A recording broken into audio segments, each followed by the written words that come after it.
Hey. Don't you ban it. Or will they leave it open? Nope. They make everybody's hopes and dreams better and bench the Kinch. And OpTic will insta-lock it. Here we go. I'm curious to see where that goes because Palafox is traditionally more of a control mage player. He does branch out a little bit, but seems to be at his best when he's on Gallios and Victors and Orianas and stuff like that, or Nazirs when that was more meta. Curious to see if this goes to Alorum, who, while also being a good tank player, does also have that kind of pocket Wukong and assassins that he sometimes plays from the top lane. I was going to say, remember Alorum back before he actually became a serious competitive player for League of Legends was a Wukong one-trick. He played a lot of Wukong. I think he was like #1 Wukong in A or something like that. He was really, really, really, really, really good at Wukong. So maybe we'll get to see him reprise some of that stealth assassin type of role here today. I'm not quite sure. FlyQuest Academy going to go for a couple more standard picks in the Braum and the Ryze with their first rotation. OpTic answering that Braum with the Morgana. Yeah, it'll be interesting to see what they do because once again we see Peckenwolf in his second time in a row this week taking the Ryze into potentially the Akali mid lane. Worked out real well for him last time around, so maybe that will scare Palafox off it, and we'll see if it actually does end up going topside. For the rest though, got some annoying champions coming in for OpTic in terms of keeping people alive like we saw in that previous game. It was game 2, I think it was, where there's so much counterplay available here with the Morgana Black Shield and the Kindred ultimate already coming in. It'll be tough for FlyQuest to find a quick kill in any of these fights. Unless, well, the Graves is locked in. I was going to say, unless you pick up the Gragas and blow people out of the Kindred ulti again, but that's not going to be the case this time around. It's Marksman Jungler versus Marksman Jungler. Yes. Had to make sure I had my finger guns pointing at the right champions. It's very important. Yeah, the angle. Yeah. You gotta get the angles right, see? Yeah. We'll have to see what they choose to go with. Both teams actually potentially matching all their roles in the first half of the draft, which can sometimes lead to some strange bans in the second half where people are like, I want to play this and you want to play this. But what do I ban it? Do I ban myself? Thinking emoji. But we are going to see a pretty heavy AD carry focus so far. Caitlyn and Ashe, the two bans first coming out in this second part of that ban phase. And maybe we're going to go down the tier list a little bit here, Mark. We'll have to see. I mean, Varus is still up. Varus is banned in the first. We got rid of him in the first part. I'm an idiot. We'll see what they no, continue Mark, to do. We all make mistakes. That doesn't mean we're idiots. It just means we're human. Wholesome. That's sweet of you, yeah. They get rid of the Swain, so still some bot lane focus here. We'll have to see what else. I mean, otherwise you're looking at the Kai'Sa being up. Potentially a Jhin is some stuff that we've been seeing. Lucian's always an option. They have the Braum pick, so maybe that would make some sense for OpTic to ban out. We'll see what they Lucian's do. always a lot of fun to watch. It's always one of the flashiest champions with all the dashing and spell slinging put together. I don't know if we'll get to see him or not, though. Final ban. Kai'Sa.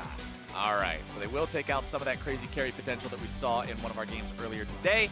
And with the Swain gone, that means that they do want to see some more standard stuff in the bot lane as opposed to that big burly mage.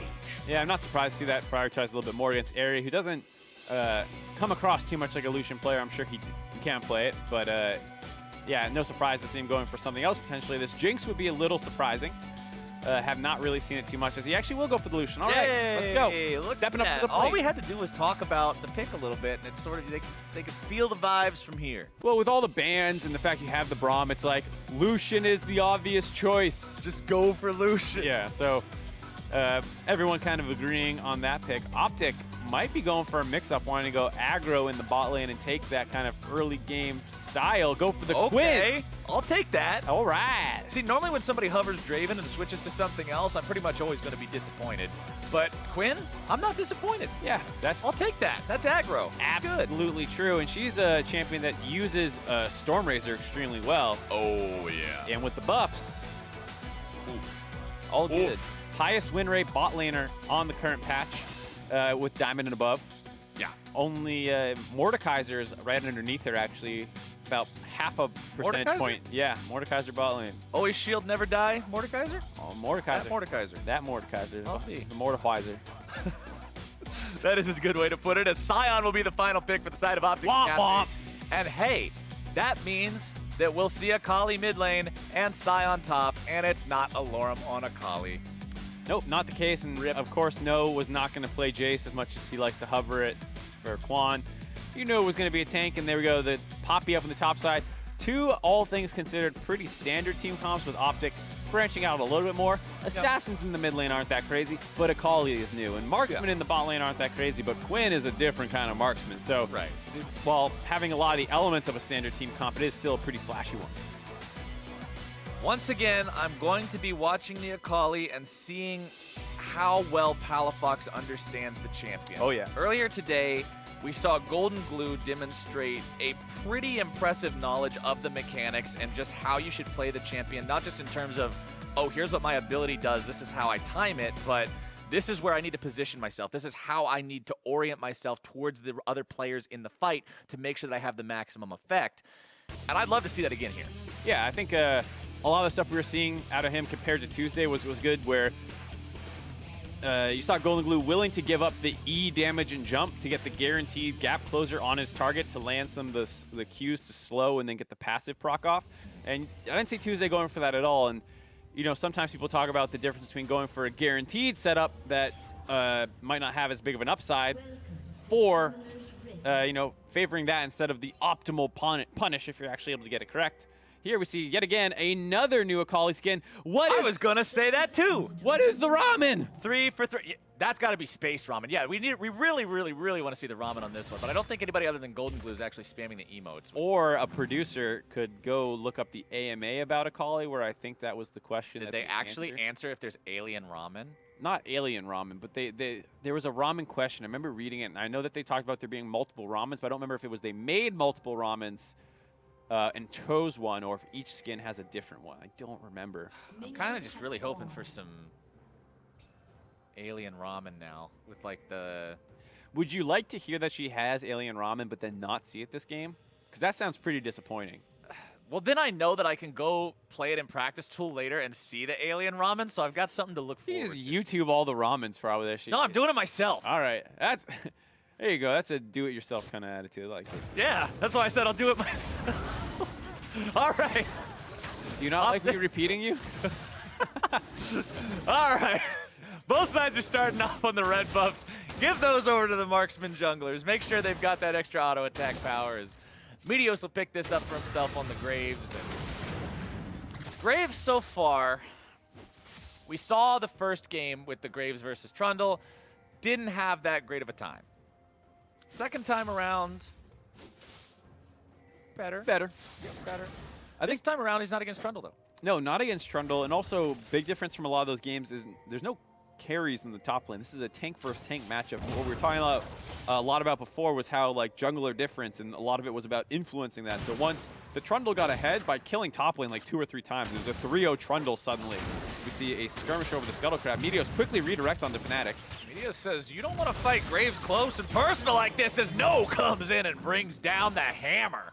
Good collapse there from FlyQuest. Yeah, and with that, No gets a red buff, so he's going to be very happy to run back to lane with that. Poppy level 2 having way bigger of an impact in skirmishes than a Scion ever will. Able to find that kill right away. Does cost him his flash, the only summoner used in that exchange, but... And for first blood and a red buff? Definitely worth it. I'll give that away every day. But also remember, with that red buff in lane, that's going to proc every time he throws his shield. That will be obnoxious for Alorum to have to deal with. Yeah, definitely gonna feel bad. Can't win trades anymore, probably, as you also get the health regen portion of it. We see the bot lane.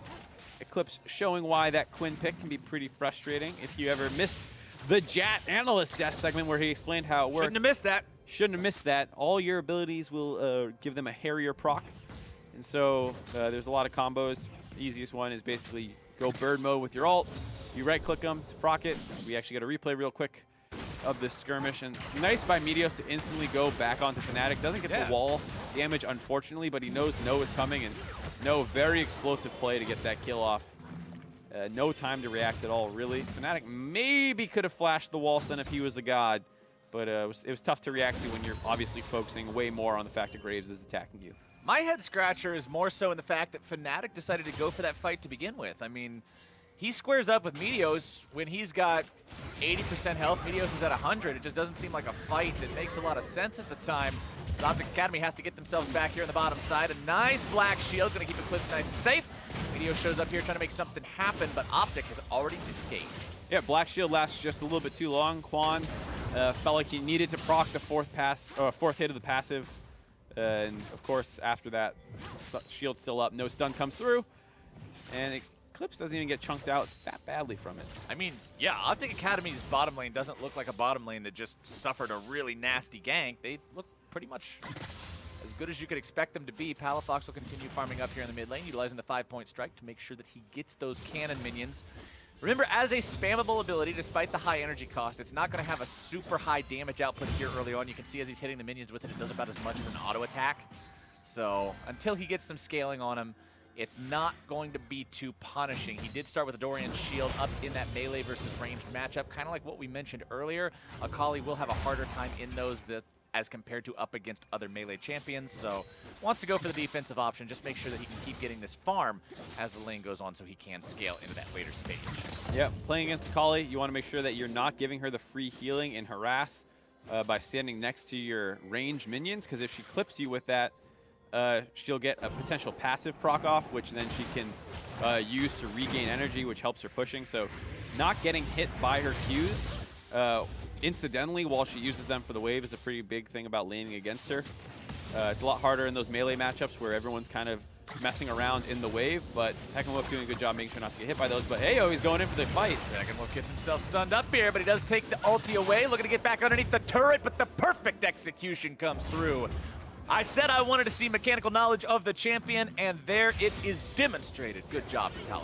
Yeah, absolutely the right play by Palafox. He hits him with the E because Pekkenwolf is kind of limited in the amount of range he can use to dodge because he wants to take his ultimate. So there's a limited space for him to try and avoid it. Palafox lands the E, and then he does not take it right away. He waits for the Realm Warp to complete. And Akali's E has no max range on the reactivation that pulls you to your target.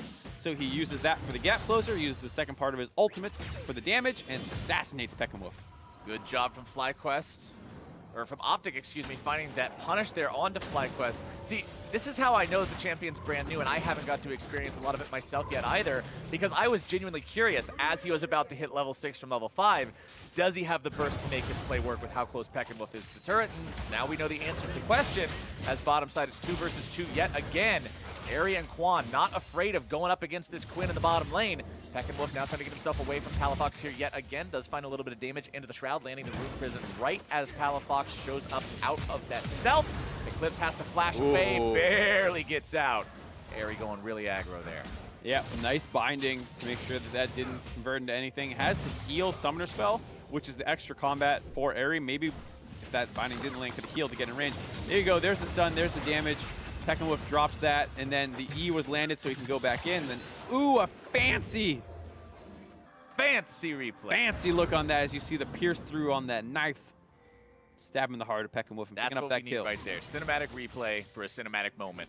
Palafox will go right back up to farming here in this mid lane, though. Still a 600 gold lead for FlyQuest Academy as Meteos is thinking about Fnatic and thinking about red buffs.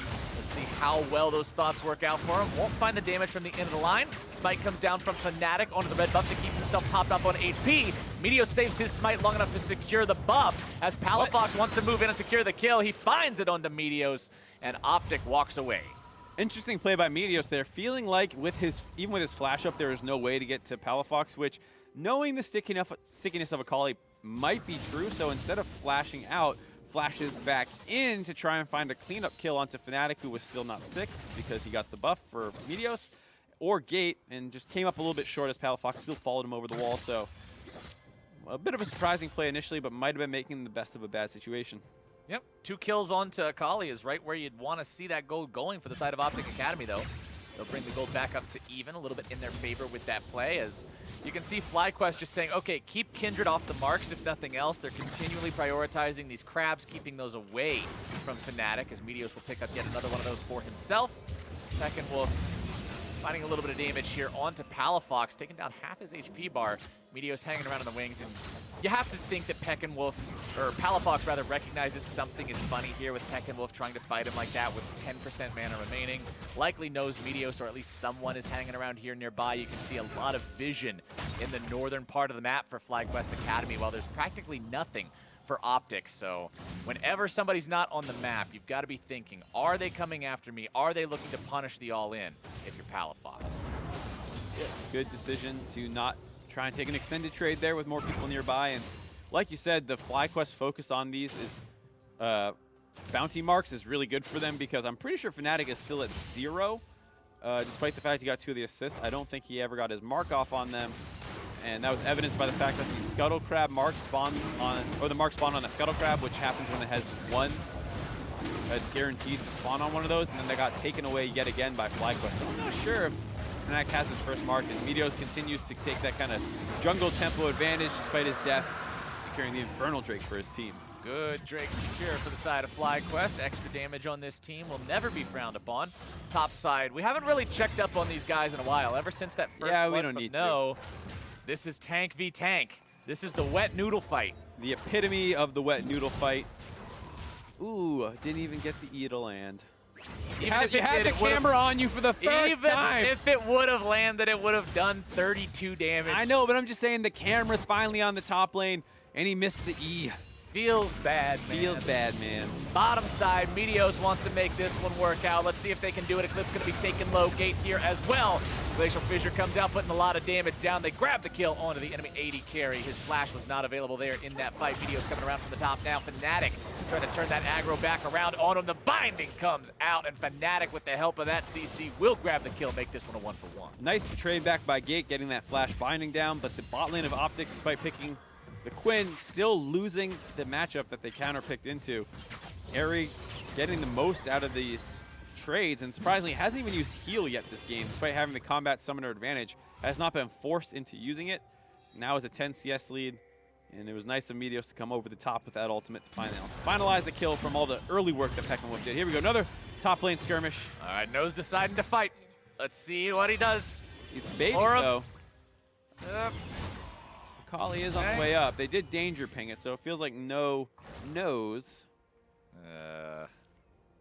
I didn't want to know. That. No. Oh, I know you meant to do that one. No, I didn't. After in the middle of it, I realized I was about to do it. Anyways, here's the replay. So much damage already done by Airy that Meteos can get that free, easy kill over the top. But there's no vision to know that Airy or Fnatic was coming into collapse, and then with the challenging smite up, able to find that very easily. Nice binding by Gate to make sure there's no way Meteos was getting out. But the bot lane's still under a lot of trouble here for the side of OpTic. Eclipse is standing on a ward that he's not aware of. He wanted to hang back in this lane and just try to sit in EXP range without his opponents noticing him there, but unfortunately for him, the ward was placed down preemptively, so they were aware. Morgana makes her way back down towards the lane now, and Gate will just try to be menacing, but honestly, up against this Lucian Braum lane, he's not that scary. They will continue pushing up the top side here as well, working on that Sunfire cape to make sure that he maintains push pressure against this Scion, who is working on the Frozen Heart first item that we've seen so much of so far today. We've already seen 2 separate games where that item was built, once by Pyke, once by Trundle, I believe. Very effective item against multiple attack speed champions like the Graves and the Lucian.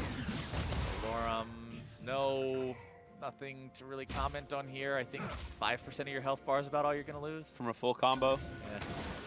Not that impressive. Surprised to see Palafox not being able to get more done with the 2-0 kills that he had as Gate. Out of position yet again. Oh, Gate's in some trouble here. Decides to try to turn things around.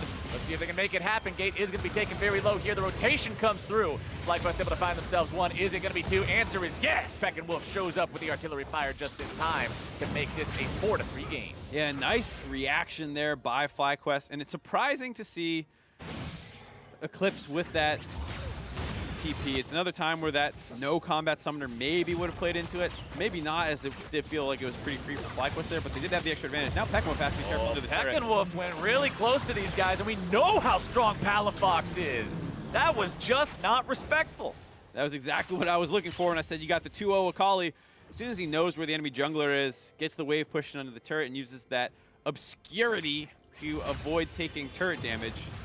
I was trying to remember that word earlier when I said stealth, and for some reason it just wouldn't come to mind. That, I'm just saying, obscure as a keyword is fine. Obscurity as an adjective is not. Wait, isn't obscurity, it's a thing, right? It's a noun.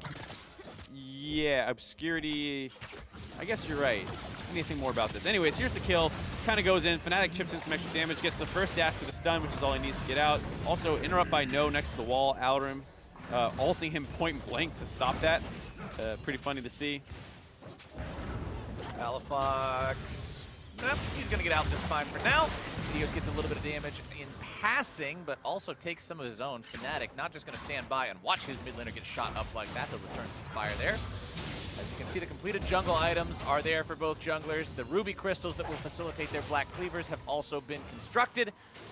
Honestly, it's pretty blow for blow so far this game. 3-0 on that Akali Gunblade completed. Sorcerer's Shoe completed. Amp Tome in the inventory could be built into a wonderful plethora of AP itemization that we will soon find out what it is, but I am going to take a wild shot in the dark and say Zhonya's.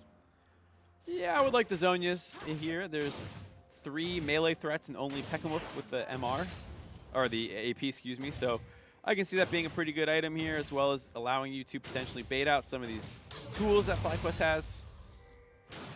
I would like to see that indeed. And Akali in the side lane now. What's interesting to me that is the fact that Eclipse is the one who took the teleport. We were talking about how with Quinn's ultimate giving her so much map mobility, able to run around at the speed of light, you don't need the TP quite as much, and so you can take a combat summoner for lane, and still when you get into these potential 1-3-1 setups, affect side lanes pretty well. Maybe you don't get there quite as fast, but you still will get to most fights as long as you're able to ult and run there undisturbed. And surprisingly, he did take the TP. Ares is the one who took the combat summoner, and I don't know how much that played into the laning phase. Maybe Eclipse didn't feel like he could trade as aggressively knowing the enemy team had a summoner up on him, and maybe that has contributed to the laning phase loss that they took. And now that you mention it, it is a little strange to see that kind of a decision being made on someone with that much mobility in the kit, but maybe the plan is late game to just have him be able to be literally anywhere he needs to be, teleport into the base for a win or something crazy like that. FlyQuest, though, will grab themselves Earth Drake #1, Total Elemental Drake #2. As you can hear the Scion ulti go off, as Alorum goes right back to base. There's nothing better than an ultimate that you mostly use to run away with where your champion yells cowards as he casts it. I don't think Robot Scion does that, though. He just goes whoop. Yeah, he just makes wee whoop noises. Yeah. How close was that? You're pretty close. Yeah? I think that was, yeah, that was pretty good. I like that. Now we see some pressure around the mid lane as No has evacuated the top lane. Oh, nice flash forward. Integration vision from Quan there, but also a good Lamb's Respite from Eclipse. Going to buy a little bit more time here. Gate tries to get himself away, but the culling comes through over the wall. Meteos likely the trade here as Palafox goes on a rampage, finds himself his 4th kill of the game. Quan also dropping means it's 2 for 2. Yeah, nice collapse there as Pekkamwolf still kind of on the wrong side of the map, but we'll take this trade. Not too afraid of Alorum, but Alorum and Pals is an entirely different situation. No underneath the turret, drops a steadfast presence, just moves forward, says, get the hell away from my turret. Slams down the hammer. Aerie finds a little bit of auto attack damage there. Palafox not slammed into the wall means he gets away just fine. Pekkamwolf still looking to find a little bit more here, maybe with the lockdown from a rune prison, but can't quite get in range. Yeah, it would have been interesting to see if FlyQuest would have gone if that wall stun had hit. But not the case. Both teams seem like they're going to disengage here. Maybe FlyQuest stick around, try and use this cannon wave to take this turret down. Eclipse is back, though, with his ultimate, as well as Gate has respawned, so they're still pressuring, but FlyQuest really wants this, and Gate nearly gets taken down. 25% HP left means he's going to hobble away from that one. And yeah, even though Eclipse is there, he's just not scary right now, Mark. Yeah, so taking a look at this play, No had evacuated the top side to try and make this, but the Akali has a TP to match this, and with the Lamb's Respite as well, able to keep multiple members alive, it buys enough time for this Akali ultimate to basically complete. Gate and them try and disengage. Meteos used his ultimate to clean one up. Aerie got the other, but now Meteos is stuck under the turret, and the Braum was the one tanking the entire time, so those 2 kills get traded back instantly. Palafox up to 4-0 now, actually going for the Grievous Wounds. Captain Flowers? If nothing else, he's at least making a pit stop for Oblivion Orb on the way to his next big item, which I almost always support on a mid lane AP champion these days. The item is just so cost effective when combined with Sorcerer's Shoes especially to give you the extra penetration and make it so you can find that burst. I mean, with this much flat penetration as well as just the sheer power of the Hextech Gunblade with that active, if Aerie's in the wrong spot and not protected, or Pekkamwolf even, what are they going to do about this? That 5-point strike just took out the entirety of the Seraph's Embrace. Yeah, that was a trade of an ultimate for a Seraph's, but you see Palafox is not afraid to go and test the limits of his champion. I like your point a lot about the double pen boot or the double pen items and not necessarily need to complete it. I hope he doesn't because there's not really that much healing on the side of FlyQuest Academy, and I'm sure you can use that extra 2K-ish gold that it is to finish the item. As long as you don't spin it on a void staff. Yeah. Not yet. Maybe, Not yet. maybe later. Maybe later. Yeah, this is one where the enemy team does have 2 tanky members, and maybe Graves gets a Hex Drinker and stuff like that. But for now, yeah, do not need that. FlyQuest will grab themselves the Rift Herald. 2,500 gold up. With that in inventory means that that lead could climb even higher. They've already taken down 2 turrets on the side of OpTic Academy. Can they find the rest? That top lane tier 1 still standing pretty tall. We'll see if they decide to commit the Rift Herald up there for that, or if they want to try to push into one of these tier 2s, make a deeper effort instead. Pekkamwof gets a little bit of damage down onto Palafox, who will find some healing with a 5-point strike. You see, it's not bad for Pekkamwof. If he's able to land the basically instant E before the obscured status gets applied to Palafox, he can then hit the Q because it's no longer targeted, and it allows you to actually still chip away at the Akali pretty effectively in the Shroud as long as you're getting your runes applied through the E. And you can even spread them from minions if she's trying to use the Shroud within the minion wave. There's actually, now that I think about it, a couple things that are good for it. Get a fight in the mid. Oh, Gate just completely destroyed there in that fight. They don't even have the chance to go for the honest 2v2. Kwang goes for the Glacial Fissure, going to be interrupting these guys if only for a moment. TP continuing to be channeled. No makes his way into the fight, not able to find the wall. Slam down onto Eclipse, still takes him very low. Walks his way back into the Lamb's Respite, but No is still just tanking way too much. He's taken low, he's taken down, and Palafox walks himself out of the fight. That is a 2-for-1. Going the way of OpTA. Yeah, Palafox spent the entire fight messing around with Airy on the backside of the fight, which means No was alone diving in there, no damage really following up with him. Palafox could not quite find the kill, but still almost got it. And in return, bought his team enough time to kill the enemy tank. 4-0-2 for this Akali. As the Drake is spawning in under 1 minute. It's Infernal Drake number 2. It's very important, and FlyQuest recognizes that, trying to put some bodies down here, set down some wards, clear out some vision. But at the same time, Scuttle has been secured by the side of OpTic Academy. Also worth noting, Eclipse does have that static shiv up and running at this point, along with the Storm Razors. So 2 storm-themed items coming out for him. 2 big procs. I thought birds didn't like storms. Maybe it trains them to navigate better because they're flying in rough weather. Only the strongest birds can fly through the storm, Mark. Yeah, and then they take the training weights off. Yeah, and it's a clear day. And he's ready. Get the weep music ready to go for when Eclipse is done flying through the storm. As the wave will continue to be pushed in here in the mid lane. That Drake spawns in 10 seconds. Total control over the bottom river being exercised now by OpTic Academy. 3 control wards placed down throughout it. In the side brush for the mid lane, the pixel brush, and even the bottom brush towards that bottom lane. Fnatic will start up the Drake by himself, and it looks like FlyQuest will not respond to this one in time. Nope, too much pressure with all that wave clear in the mid lane. In fact, they're fake sieging the turret just by space. Now Eclipse is gonna scoot his way back onto the mid lane, and there's not really gonna be much for FlyQuest to answer back with. Lorem got a nice little bit of stun down there on those guys as they were trying to walk up to see if maybe there was anything to collapse on, but mid lane, that Rift Herald we were talking about earlier does get summoned, and they will go for the option of using it to go for the deeper objective with the tier 2. Shelly does find her headbutt to finish that one off. They'll try to escort her up here to get at least a little bit more damage onto this tier 3. Here we go. Half the HP is already gone. Forget half. That thing is deleted. FlyQuest Academy makes one hell of a push and break into the enemy base. But now can they get out without the punish? Gate decides to flash forward, go for the binding. Can't quite find it. The accuracy's not there. No, the member that's separated from the rest of the team, but that's not the guy that you can really try to assassinate if you're Palafox. He doesn't get the procs on the auto attack from that passive yet. Lorem goes far ahead of the rest of the team. Going to be chain CC, slammed up into the wall, and beat down. FlyQuest will take the free kill on that one.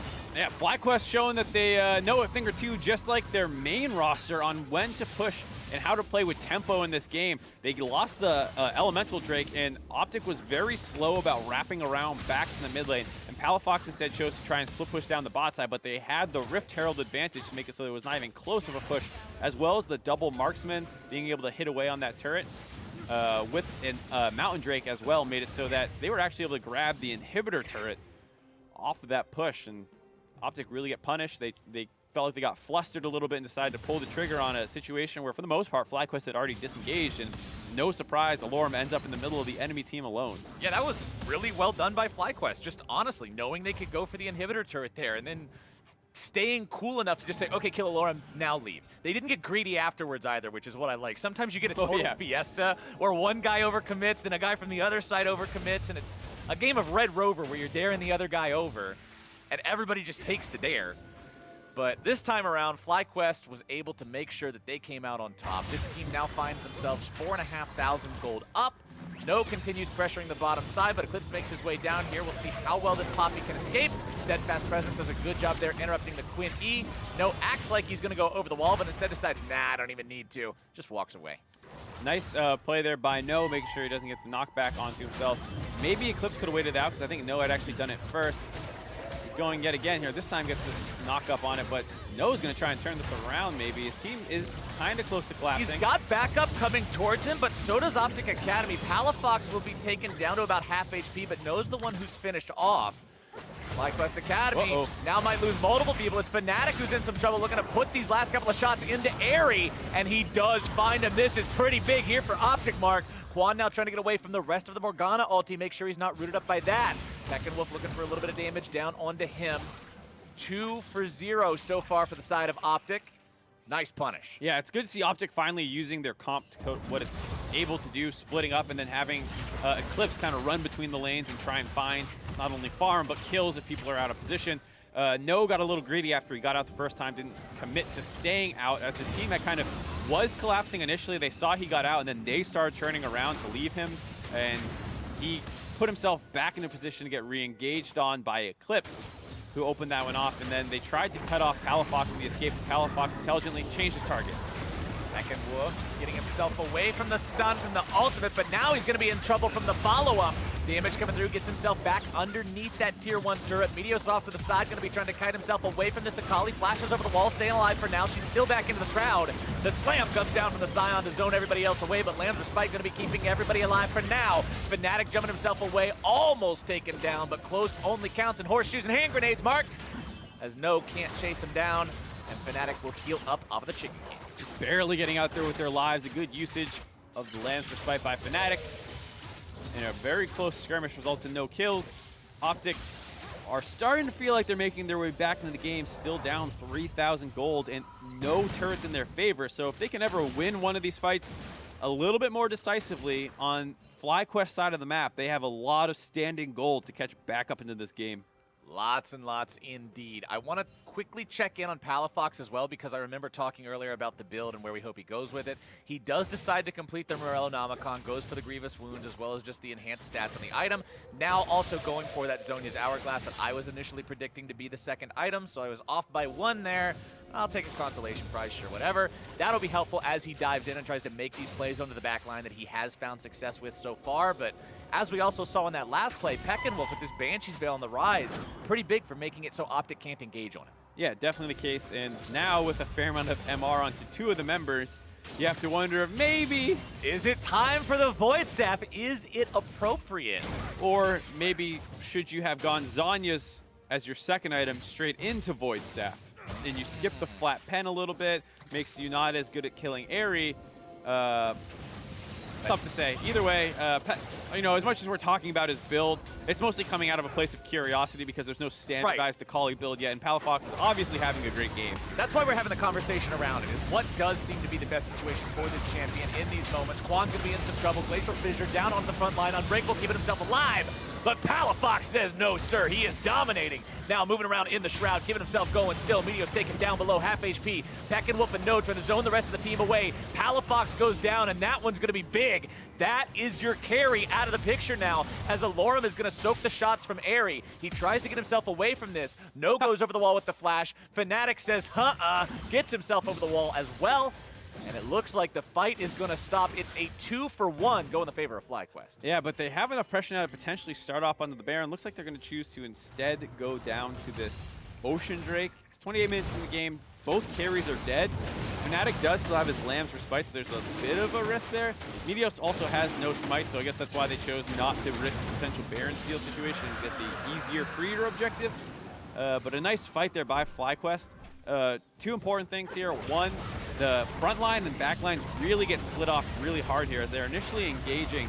They want to continue to try and chase through, but Quan is able to effectively get out and pull Palafox all the way in with him, and No has ejected of the people from the backside, as well as Eclipse just getting blown up by Peckenwolf. And so now the backline has no damage for OpTic with the death of Eclipse and Fnatic getting kicked out, and then it's just Palafox alone diving, and his backline's not being able to accomplish anything. So good play by Peckenwolf and No, who kind of took out both of those other backline members and made it an easy fight for FlyQuest to clean up. It seems like it's constantly the team who's trying to start things is the team that the fight turns around on. Just like in bottom lane when Poppy decided, okay, this is where we turn it, team. Yeah. And it went the other way. And then mid lane where Lorem's like, no, this is where we go in, team. And then it turned on him. It seems that erring on the side of caution is the name of the game as we move through the midpoint of this match, getting closer and closer to 30 minutes, closer and closer to that late game where every mistake will mean that much more. And I think FlyQuest have actually kicked off this Baron with a 3-man while posturing. Yeah, there goes the blue trinket, but it's too late. Baron buff already down below 2,000. They're going to finish this off and Realm Warp out instantly. Nicely done. And this is the stuff that we're talking about FlyQuest seems to have improved on over the course of the split, as No is going to be fine here. Is that their macro has become so much better ever since the addition of Meteos. That push down the mid lane to get that inhibitor, the Baron call right there are both great calls, and their skirmishing still sometimes leaves a little bit to be desired, and that's what they're looking to improve the most on, but they are one of the best teams at macro in Academy by far. And even though, like I said earlier, bringing Meteos onto this team, it's not some moment where you're like, oh my gosh, this team wins every game now because they have a guy who is playing in LCS. Just having that leadership, having that experience, as you already demonstrated, showing up big here from FlyQuest Academy, who now with this buff, remember, they don't even have to deal with the normal wall of, okay, guys, we got to siege up, knock down this turret. We had that 10 minutes ago. Yeah, that's going to make it so much easier to get some good usage out of this, and then they'll have to split up and start working down the inners and the side lanes. A little bit of a decision, it feels like, on walking up on this. Maybe not wanting to risk getting pincered into that base. At least want a little bit of pressure on one of the side lanes first, I guess. Yeah, right after I praised their brilliant macro, they don't have control of their top wave. They all reset, and they don't do anything. Master Curse strikes again. Eclipse will hang out here on the top side just to see who shows up. Peckenwolf will farm all of that up. You can see the assist me ping coming out right now. As Peckenwolf finds himself jumped. Who even needs the Akali? Oh, wait, never mind. I guess you do need the Akali. Yeah, people talk about how there's some more damage in League of Legends these days. That was some damage, Mark. That was some damage, as it looked like Peckenwolf was about to get 3-shot, and instead it's Eclipse who gets 2-shot. I'll raise you a shot. Yeah. And now, OpTic are down pressure as more people were committed up to the top side. Sion is able to get himself out of there. Alorem utilizing the ulti to retreat. They were not able to put someone in front of him on the side of FlyQuest. That is really the only way to deal with that. You have to body block him so that he can't run away. But FlyQuest have now found their opportunity to go for that mid lane inhibitor. Nobody can stop them. Palafox is still on the top side. Meanwhile, the waves have been prepped. It's bottom that is the next target here for FlyQuest Academy. The tier 2 will fall rather easily. It's a 4-man push now looking for the T3. Palafox still backing there in that top lane. They don't know exactly how soon he'll get back to the base. It looks like he has found his way back there now. FlyQuest need to be careful not to fall into a 4 versus 5 with Peckenwolf in that top lane. He does have TP to join the fight, but considering just how much damage is... Oh, you hate to see it. Question mark pings from both teams. On top of that, Zonya's hourglass as now the Sion ulti comes in, not going to find his way onto anybody to start things off. Nice disengage coming in from No, knocking him out of the front line so he can't continue to make things ready. Eclipse wants to come in from behind, looking to find the damage onto Meteos here. Now going to be taken very low himself, having to flash away. Shut down over onto Peckenwolf, comes in for Fnatic, but it is going to be traded away as Airy picks up the kill onto Eclipse. Fnatic now trying to retreat along with his top laner and mid laner. The bottom lane for OpTic have both been dispatched. Peckenwolf down on the side of FlyQuest means it's 1 for 2. They're still going to continue to push here. The front line is healthy. Airy has full HP. Fnatic has no ultimate. He does have the ultimate, excuse me. It's ready to go if they can possibly find the opportunity to make that happen. No now in retreat with the rest of FlyQuest. No Warmogs on this Poppy. All that damage is going to stick, and they decide to head home. Inhibitor turret in their pocket. Yeah, Baron buff had run out, so they call the push off. Here you see them decide to go, and this is a nice flank by the Quinn to start things off. Palafox is going in and buying time, trying to keep them interested, while Eclipse wraps around the backside. No Zhonya's here is a big problem, as obviously Gate's just going to get popped for that, and Eclipse not sure what is happening around him and stops kiting and starts channeling his ultimate. That's the big problem for this fight for them, because otherwise it would have been a 1-for-1 trade thus far, and you can wrap back around to meet up with Fnatic, and then they can go try and fight front to back a little bit more. Maybe Palafox can find a re-engage. As soon as you lose Eclipse, that hope's over. They lose their inhibitor turret, but like I said, no Baron buff. FlyQuest wants to call it off and not risk getting respawned on. Two big problems by OpTic there. The Zhonya's being blown by Gate, and Eclipse decision to try and remount as Quinn, costing them. Bottom lane's going to need to make things a little bit cleaner if they want to find a win here in this game on the side of OpTic Academy. 1-6-4, 0-4, and 8. A combined 10 deaths between them. Only 3 deaths on the other 3 players put together. It's really obvious where FlyQuest are targeting, because they know that this is the vulnerable spot on this team in this game. Yeah, and it's really sad because Morgana Quinn should be a pretty strong lane. Morgana has the pushing priority and can set up picks with bindings and things like that. Yes, Braum is a strong laner, but he's usually more of a defensive one. And while Lucian can be very dominant, you think that Quinn, being the highest win rate champion in solo queue at least, should have a good laning matchup into him with the ability to blind, but they were the ones getting basically killed in the 2v2 multiple times over. And, you know, they took that matchup. They saw the Quinn, or they saw the Lucian, excuse me, and took the Quinn into it. And, yeah, definitely a disappointing game out of them. Before we hopped onto the Rift for this game, you talked about how even though this is the final game of the split for OpTic, it's still a chance for the players who all show promise individually to show just how much they're worth, because other teams may be looking to scout them for their own Academy squads in the upcoming split. And even though it's been a rough game for Eclipse and Gate, Palafox and Fnatic specifically, 5-1 and 5 on the Kindred, 6-1 and 3 on the Akali. These guys are having very strong showings. Yeah, and they're 2 of the younger guys. Both of them, this is their first split of Academy, or first season at least. Palafox was found in scouting grounds and has come up and displayed himself to be one of the better mid laners in the Academy scene. And then Fnatic was one of the youngest junglers there at scouting grounds. And this is his first split now on the team, and having, like you said, a great game this time around. Just the team needs to stabilize a little bit more. They're down 8K, but with how big the gold leads are getting, and both teams having decent late game scaling, it's hard to say. Akali's a bit of an unknown in terms of how good her late game is. Having played it, your cooldowns get super low. You actually are fine with energy regen. You can kind of pop off, but it feels hard versus the big front line and lockdown for FlyQuest. Fnatic going on to that front line now. He's got the black shield, which means he's not afraid of those concussive blows being procced and getting himself CC'd. FlyQuest want to retreat from this one. Alorum tries to block off that ramp, and it does end up separating FlyQuest Academy, who now find their mid laner and their support alone. Peckenwolf wanting to get himself away from this one. Palafox having to go into the stasis, keeping himself alive. It's 1-for-0 going the way of OpTic Academy. Peckenwolf going to take Fnatic low. He does have to pop the Lamb's Respite to keep himself in there. Oh. Meteos tries to go over the wall, but the Blast Cone's going to stop it. In comes Peckenwolf, wanting to make this at least a trade. Gate is going to be taken down here. No grabbing the kill credit on that one. It's support for support, 1-for-1 here, as Eclipse will be pushing down the mid lane onto the tier 2 as this Quinn. What is the call from FlyQuest? This is a team whose LCS roster is known for making these decisive calls in these types of moments. Can the Academy squad do the same? It looks like they can. The call is for Baron. Yeah, gonna melt this Baron buff down. Quinn did push the mid lane turret, but is instead collapsing now to try and find them around this buff. Might be able to do it. They want to go in. It's ultimately secured by Peckenwolf of all people. The Rise making sure that objective goes where they needed it to go. Meteos will be taken low here. Palafox wants to find the kill onto him, but he's knocked away. No, make sure there's no cleanup. Nice play by No to protect Meteos. Would have been able to trade most likely onto Palafox, but Palafox is just looking for a way to clean up some of these Baron buffs. Not actually able to do it.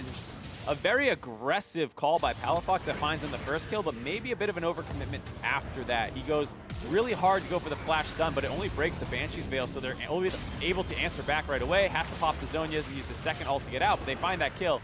Here, Fnatic can just run away and hop up to the top side, but actually tries to engage on the Peckenwolf, but he doesn't have enough damage to actually kill a very tanky Rise. And so while we're joking about Gate's deaths, here he's going to give his life up to allow Fnatic to get out and slow Peckenwolf down, so Fnatic is able to live.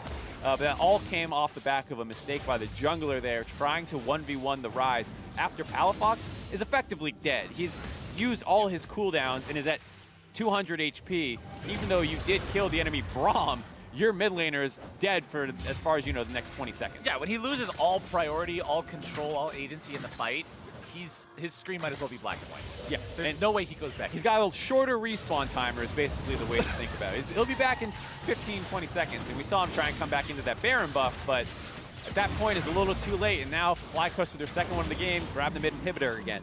They've got that up and running on 4 people, one of those critically being this Poppy, who will provide the split pressure, making sure 2 different minion waves are enchanted. Wins on the flanks. Wolf's in some trouble. If they take him down instantly, this is going to be really good for OpTic Academy. They got the Rise out of the picture. What else can they find? Quan's going to be the target now here on the front line. Alorum going to be taken down rather low. They're looking to find the burst onto him. Culling goes through a little bit more damage. We'll find the killing spree there for Airy, as now Fnatic gets himself jumped on. It's Lamb's respite keeping him alive as no fights eclipse off to the side. Fnatic going to go into the stasis here as well, utilizing the stopwatch. Still going to be killed. Palafox 1 versus 3 goes into the Shroud, but can he find the outplay? It looks like not. The piercing light will find its way into the shadows as the Nexus turrets fall, and FlyQuest Academy will find their win here against OpTic. It was a long, hard-fought game. OpTic tried their best, but FlyQuest show why they're going to the playoffs. Not before killing a couple more minions, increasing those scores. Pad those stats, baby. Get those S pluses from the client. But a really nice game by FlyQuest. Like you said, very hard-fought game. Really had to prove themselves here, as a number of the members of OpTic were finding a lot of kills and making it difficult. But the better macro team reigned supreme. The better macro team pulled off the macro that this LCS and Academy both. FlyQuest just seemed to be finding it in being decisive when other teams aren't decisive and saying, nope, Baron. Nope, we're doing this. Nope, push mid. We're taking that inhibitor turret. And I love that, Mark.